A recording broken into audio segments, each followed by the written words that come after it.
Good morning and welcome to today's video from Yoker Evangelical Church. Today it's Monday the 14th of December, and in our Bible readings this morning we read from 2 Chronicles chapter 16 and Revelation chapter 5. And in this short video this morning I want to take a look at Revelation chapter 5 because of the comfort that it offers to Christians. So in Revelation we have moved past from John's letters comforting the church into a vision that God gives him. And it is a vision of what is going on in heaven right now.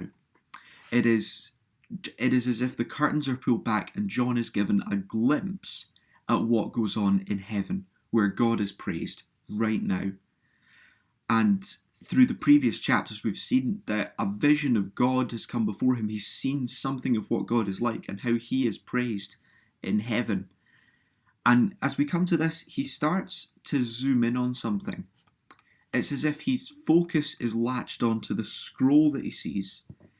Now, a scroll would have been nothing uncommon to John. A kind of rolled up piece of paper with writing on both sides. This one's a wee bit different. It's got 7 seals on it, which maybe suggests that it's something royal. But John's focus moves here, and it moves here particularly as he hears an angel ask loudly, "Who will open this scroll?" And what we see next is John starting to weep. He weeps and weeps. And he does this because nobody is found in heaven or on earth who can open the scroll. And I think John understands why that is so heartbreaking. Because this scroll is the realised plan of God. It contains God's judgment against sin and yet his great plan of salvation through Jesus Christ. Our salvation depends on this scroll being opened, therefore. Our salvation depends on one being found who can open the scroll and read it and thus declare salvation.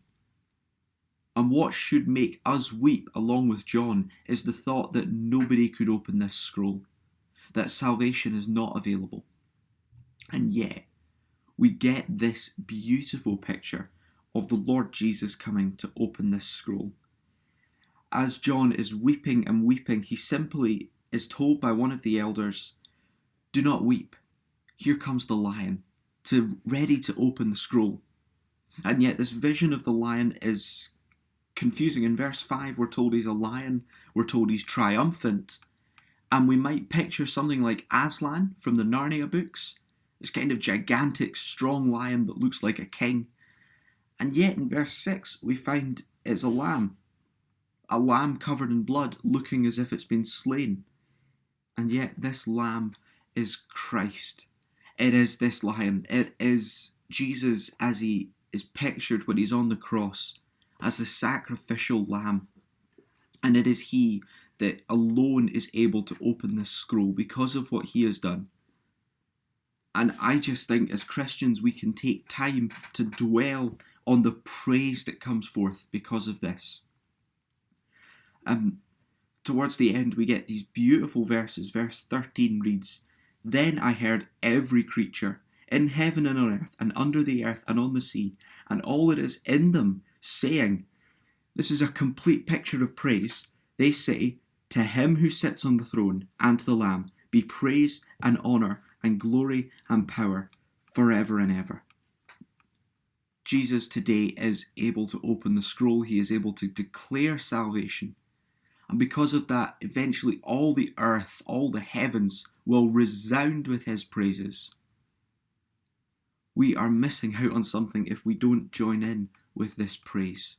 And today, I hope that we can make this our song, this song of praising Christ for all that he is.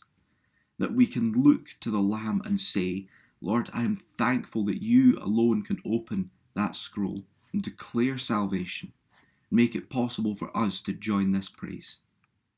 I hope you have a great day today, and God bless.